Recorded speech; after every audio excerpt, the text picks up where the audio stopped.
Hello students, आज हम लोग इलेक्ट्रिकल रेसिस्टेंस के बारे में डिस्कस करेंगे। इलेक्ट्रिकल रेसिस्टेंस होता है क्या है, इसके बारे में हम लोग डिस्कस करेंगे। इसके पहले वाले हम लोग वीडियो में डिस्कस किए थे ओम्स लॉ के बारे में। तो ओम्स लॉ से हम लोग डिस्कस किए थे तो हम लोग को मिला था V डायरेक्टली प्रोपोर्शनल I होता है। इसका मतलब ये हुआ कि किसी कंडक्टिंग वायर में वायर के दोनों एंड पॉइंट पर जो मतलब कि वोल्टेज होता है या पीडी होता है वो V हो, और इसमें I करंट अगर फॉलो करे, ठीक है, तो इस कंडीशन में जो पीडी होता है, पीडी डायरेक्टली प्रोपोर्शनल होता है किसके, करंट के। तो ये हम लोग को एक रिलेशन आया था कि V जो होता है वो डायरेक्टली प्रोपोर्शनल होता है किसके, I के। और यही से हम लोग क्या किए थे, इसको तोड़े थे तो V is equal to R into I आया था। तो V equal to I R करके फॉर्मूला आ जाता है ओम्स लॉ के क्या नियम से या ओम के नियम से। तो ओम्स लॉ में V equal to I R करके क्या होता है, रिलेशन आता है। इस कंडीशन में जो R होता है ना, उसी R का नाम क्या होता है, तो जो R होता है उसी R को हम लोग बोलते हैं वो क्या, इलेक्ट्रिकल रेसिस्टेंस, ठीक है, या इसको हिंदी में विद्युत प्रतिरोध भी कह सकते हैं आप, ठीक है। इसको हम बोलेंगे विद्युत प्रतिरोध। यानी कुल मिला के हम लोग को R के बारे में क्या करना है, डिस्कस करना है। क्या करना है, वो R के बारे में डिस्कस करना है। अब हम लोग देखेंगे ध्यान से, यहाँ पे R है क्या, एक्चुअली R को हम लोग क्या बोलेंगे, रेसिस्टेंस। अब ध्यान से देखेंगे तो इस कंडीशन में एक ग्राफ बनता है, ग्राफ हम लोग डिस्कस कर लेते हैं थोड़ा सा। जैसे V जो होता है डायरेक्टली प्रोपोर्शनल होता है I के, इसका यानी इसका मतलब क्या होता है, यानी V potential difference, potential difference मतलब विभवांतर, विभवांतर जो होता है करंट के समानुपाती होता है। यानी इसका सही मीनिंग आपको बताया गया। तो इसका मीनिंग आता है डायरेक्टली प्रोपोर्शनल का, कि अगर एक क्वांटिटी इंक्रीज कर रहा है तो दूसरा क्वांटिटी भी इंक्रीज करेगा, और दूसरा भी डिक्रीज कर रहा है तो भी डिक्रीज करेगा।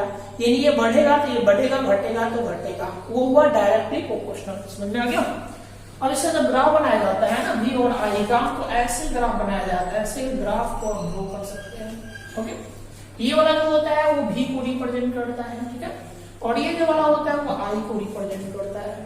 तो इस कंडीशन में जो दोनों का ग्राफ बनता है तो ठीक बीचों बीच से ग्राफ बनता है ऐसे, क्योंकि ये वोल्टेज को रिप्रेजेंट कर रहा है, ये करंट को रिप्रेजेंट करता है।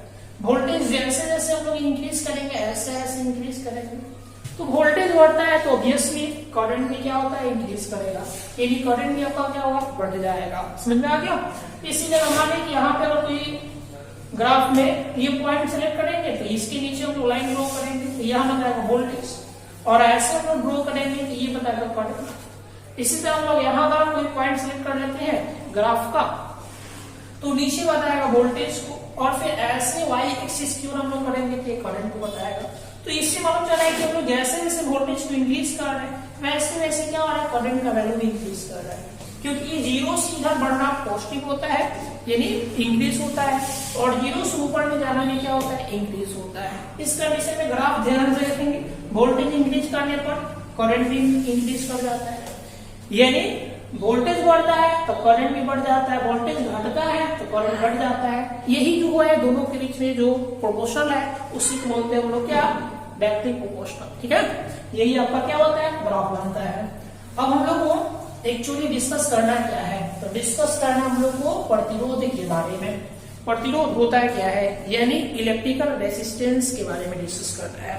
इलेक्ट्रिकल रेसिस्टेंस अगर ध्यान से देखेंगे तो एक्चुअली होता है क्या, तो किसी वायर में या किसी भी कंडक्टिंग वायर ले सकते हैं या तार ले सकते हैं, पर मान लीजिए ये तार हो गया और करंट इसमें पास करता है I, तो जो करंट पास करता है तो एक ऐसा क्वांटिटी होता है, ठीक है, जो इस करंट को क्या करता है, अपोज करता है। तो जो क्वांटिटी इस करंट को फॉलो करने में अपोज करता है, मतलब कि जब विद्युत धारा यानी करंट जो होता है किसी भी तार से पास करता है तो उस कंडीशन में करंट को अपोज करने वाला एक क्वांटिटी होता है, यानी करंट को रोकता है कि तुम मत जाओ इधर, ठीक है ना।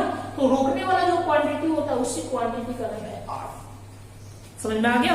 ये R क्या है, प्रतिरोध है। प्रतिरोध मतलब क्या होता है, करंट को अपोज करना। किसी भी चालक में धारा प्रवाहित हो रहा है तो धारा को क्या करेगा, रोकने वाला जो क्वांटिटी होगा उस क्वांटिटी को बोलेंगे क्या, प्रतिरोध। समझ गया। ये डिपेंड करता है मटेरियल पर कि जो चालक है या कंडक्टर है वो कंडक्टर किस मटेरियल का बना हुआ है उस पर डिपेंड करता है। इसका एक और डिफिनेशन ओम्स लॉ से भी दिया जा सकता है मैथमेटिकली। कैसे, तो यहाँ पे V इक्वल टू कितना होता है, आई आर कोई तो वर्ड है प्रतिरोध, इसी का तो नाम है आर, क्या, रेसिस्टेंस, प्रतिरोध या इलेक्ट्रिकल रेसिस्टेंस। अब यहां से आर निकालेंगे तो कितना होगा, V बटा आई।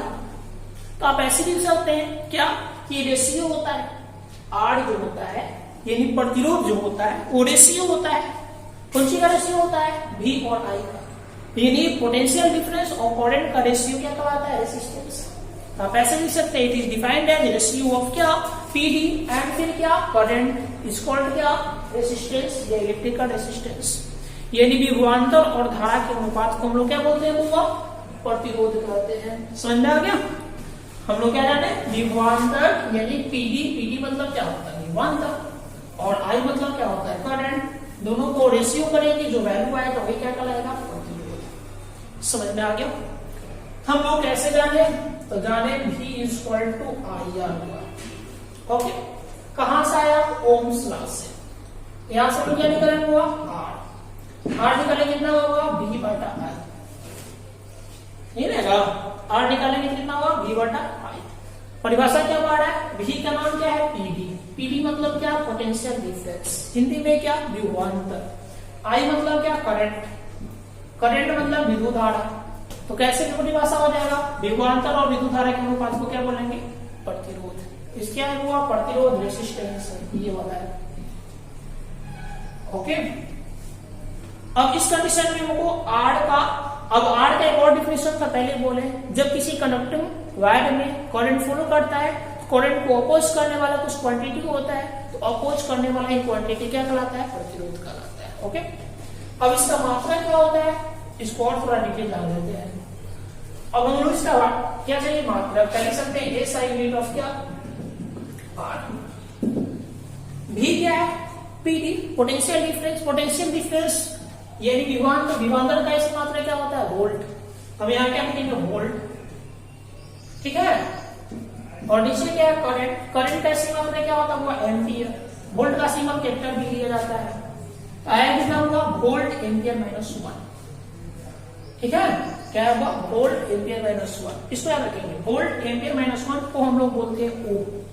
क्या बोलते हैं, वो ओम। इसका सिंबल ऐसे लिखा जाता है, ठीक है। क्या बोलेंगे, ओम। सिंबल क्या लेंगे, ओम का सिंबल ऐसे लेंगे। अब आपसे पूछा जाएगा प्रतिरोध का ऐसी मात्रा क्या होता है, प्रतिरोध का ऐसी मात्रा क्या होगा, ओम। ओम किसे कहेंगे, ओम क्या होता है, ओम होगा वोल्ट एम्पियर मीटर माइनस 1, ठीक है। हम बोलेगा ओम को डिफाइन कीजिए, एक ओम प्रतिरोध किसे कहेंगे, क्या होता है, हम लोग डिफाइन करेंगे। नेक्स्ट पहले इसका बीमा जान लेते हैं, यानी प्रतिरोध का बीमा सूत्र यानी डायमेंशन। तो यहाँ क्या लिखेंगे, हुआ डायमेंशन ऑफ आर, यानी आर का बीमा सूत्र। आर मतलब प्रतिरोध। मेरे पास क्या है, ओम। आर का ऐसी मतलब क्या होता है, ओम। ओम किसे कहते हैं हम लोग, ओम कहते हैं वोल्ट एम्पियर माइनस 1 को। वोल्ट एम्पियर माइनस 1 को क्या बोलेंगे, ओम। ओके, वोल्ट किसे कहते हैं, तो हम पढ़े जेसी माइनस 1 को। यानी यहां से लेकर यहां तक क्या बनेगा, हुआ वोल्ट भी, यानी जेसी माइनस 1 को क्या कहा जाता है, वोल्ट। ओके, पहले से क्या है, एम्पियर का एम्पियर, पावर जो है -1 का -1। हम लोग क्या करेंगे, जूल को ब्रेक कर देंगे। जूल किसे कहते हैं, तो जूल को हम लोग ब्रेक करेंगे। जूल कहते हैं वो कितना, केजी को, मीटर स्क्वायर इसके पावर -2 को। इतना हम लोग क्या बोलते हैं, जूल या जूल, इतना को कहा जाता है। ओके, कूलम को ब्रेक करेंगे कितना है, एम्पियर सेकेंड, पावर कितना होगा, -1। क्यों, क्योंकि कूलम ना केवल बराबर होता है एम्पियर सेकेंड के, AC बराबर होता है एस के पावर जो है देना होगा। ए क्या है, एम्पियर, किसका मात्रा क्या है, करंट का। करंट क्या है, फंडामेंटल मात्रा, यानी फंडामेंटल क्या है, क्वांटिटी है, इसीलिए ये एम्पियर का एम्पियर रहेगा। सबको हम लोग सजा लेंगे, कितना आएगा वो, केजी मीटर स्क्वायर एस के पावर -2। इसको बारी बारी से अप्लाई करेंगे, कितना आएगा, एम्पियर की पावर -1 सेकेंड की पावर -2। और इसमें अप्लाई करें कितना है एम के पावर माइनस 2। सजाएंगे तो कितना होगा केजी मीटर देखेंगे एक यहाँ दिखेगा तो कितना होगा मीटर स्क्वायर। सेकंड देखेंगे यहाँ दिखेगा कितना होगा सेकंड एक यहाँ दिखेगा एक यहाँ दिखेगा तो यहाँ 2 पावर है यहाँ 1 पावर है तो कितना होगा second to the power minus 3। Okay और एम्पियर देखेंगे तो 2 जगह दिखेगा एक यहाँ दिखेगा एक यहाँ दिखेगा तो एम्पियर के पावर माइनस कितना हो जाएगा 2। केजी का डायमेंशन पड़े केजी का डायमेंशन कितना होगा देखो एम मीटर का डायमेंशन क्या होता है एल और कितना है 2 एम एल 2 और कितना होगा सेकंड का कितना होता है टी और कितना -3 और एम्पियर का पावर -2। यानी हम लोग पहले जाने कि रेसिस्टेंस यानी क्या प्रतिरोध का ऐसी मात्रा ओम होता है। ओम किसे कहते हैं वोल्ट एम्पियर -1 को। और प्रतिरोध का बीमा सूत्र क्या होता है तो बीमा सूत्र कितना है a-2 t to the power -3 और a टू दी पावर -2 क्योंकि a का डायमेंशन a ही होता है। ओके अब हम लोगों को डिस्कस करना है कि एक ओम किसे बोलेंगे डिफाइन 1 ओम। क्या करना हुआ डिफाइन 1 ओम। एक ओम को अगर डिफाइन करना चाहते हैं तो बहुत आसानी से डिफाइन कर सकते हैं। यहाँ पे हम लोग छोटा सा डिफिनेशन लिखेंगे डिफाइन 1 ओम। ओम किसका मतलब है वो प्रतिरोध का यानी इलेक्ट्रिकल रेजिस्टेंस का। अब ओम किसे कहेंगे हम लोग यहाँ जानते हैं। एक ओम किसे कहते हैं तो हम लोग फॉर्मूला है क्या फॉर्मूला है R = V/I। प्रतिरोध का मतलब कितना हुआ 1 ओम।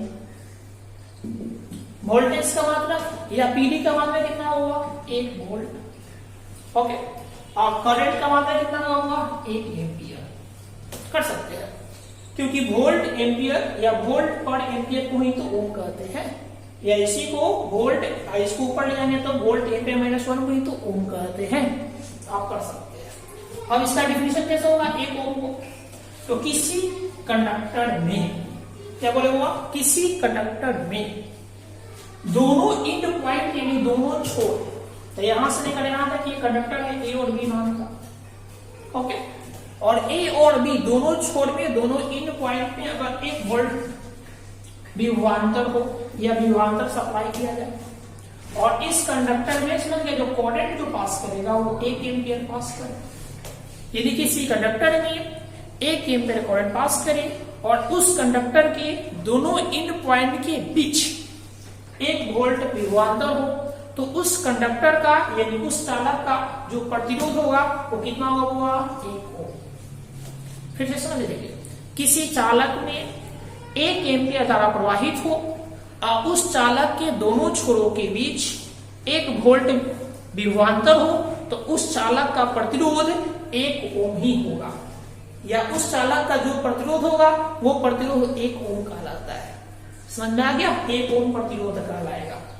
समझ में आया सर्टेन कंडीशन क्या है दोनों एंड पॉइंट के बीच में वोल्टेज 1 वोल्ट होनी चाहिए और एम कितना धारा जाना चाहिए 1 एम्पियर करंट प्रवाहित होनी चाहिए।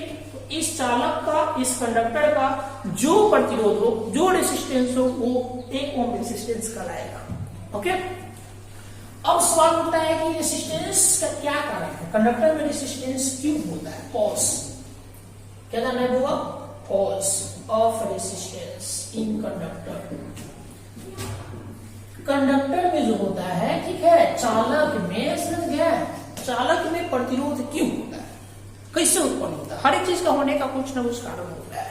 तो हम लोग जानते हैं क्या जानते हैं वो कि जो चालक होता है चालक में जो करंट जो होता है वो फ्री इलेक्ट्रॉन ही मूव करता है उसी को करंट कहते हैं। यदि जो करंट यानी फ्री इलेक्ट्रॉन मतलब मुक्त इलेक्ट्रॉन तो फ्री इलेक्ट्रॉन जो होता है ठीक है वो क्या करता है मूव करता है। तो फ्री इलेक्ट्रॉन इतना मूव करता है फास्ट ना कि वो एक दूसरे से कोलाइड करता है यानी फ्री इलेक्ट्रॉन चालक के या कंडक्टर के आयंस या एटम से क्या करता है फ्रीक्वेंटली कोलाइड करता है। कोलाइड मींस होता है टकराना। उसी टकराने के दौरान जो होता है रेसिस्टेंस प्रोड्यूस होता है। समझ में आया बाधा जो होता है उसका जस्ट एक बाधा समझ सकते हैं। यानी जब किसी चालक में ठीक है करंट पास करता है तो करंट कौन पास करता है इलेक्ट्रॉन मूव करना फ्री इलेक्ट्रॉन मूव करना। तो फ्री इलेक्ट्रॉन जब मूव करता है तो चालक के या कंडक्टर के जो आयन्स होते हैं, जो एटम्स होते हैं, वो फिर इलेक्ट्रॉन उस आयन से, एटम से कोलाइड करता है, ये टकराता है। और बहुत फ्रेंड क्या होता है, तेजी से टकराता है। उसी तरह टकराने के दौरान जो होता है फ्रीक्वेंसी क्या होता है, रेजिस्टेंस प्रोड्यूस होता है या उत्पन्न होता है। समझ में आया? और ये कोलाइड नहीं करेगा कौन, फ्री इलेक्ट्रॉन आयन से या फिर क्या एटम से इस चालक के, तो फ्रीक्वेंसी क्या होगा, रेजिस्टेंस नहीं होगा। कोलाइड करने के दौरान क्या होता है, रेजिस्टेंस प्रोड्यूस होता है। समझ में आ गया? अब कोई तो प्रॉब्लम होगा नहीं। अब ये डिपेंड करता है, जानते हैं कौन चीज पे, 2-3 चीज पे डिपेंड करता है। चालक के मटेरियल पे डिपेंड करता है, यानी कंडक्टर कौन चीज का बना हुआ है, ठीक है, उस पे डिपेंड करता है। क्रॉस सेक्शन एरिया पर डिपेंड करता है। क्रॉस सेक्शन एरिया समझते हैं जी, ये सी वाला तार हो गया, तार के दोनों छोरों पर जो गोल गोल पोर्शन होता है जिसको सर्कुलर इन कहते हैं, वृत्तीय, उसको बोलते हैं क्रॉस सेक्शन। लंबाई पे डिपेंड करता है और टेम्परेचर पर डिपेंड करता है। फिर से सुन लीजिए, ये क्या होता है, डिपेंड होता है, डिपेंड, ठीक है, डिपेंड्स अपॉन कहा जाता है। कैसे डिपेंड होता है, टेम्परेचर पर, और कौन सी पे डिपेंड रहेगा, मटेरियल पर। कौन सी के मटेरियल पर हुआ, कंडक्टर के मटेरियल पर, यानी चालक के कौन सी का बना हुआ है। और कौन सी पे डिपेंड करेगा, रेजिस्टेंस लेंथ पर। और कौन सी पे डिपेंड करेगा, क्रॉस सेक्शन एरिया पर। ये 4-5 चीज पे क्या होता है, प्रतिरोध डिपेंड करता है। इसके बारे में हम लोग और रेसिस्टिविटी पढ़ना है, उसमें हम लोग डिस्कस करेंगे। समझ में आ गया? आज के लिए हम लोग इतना ही रहने देते हैं। ओके।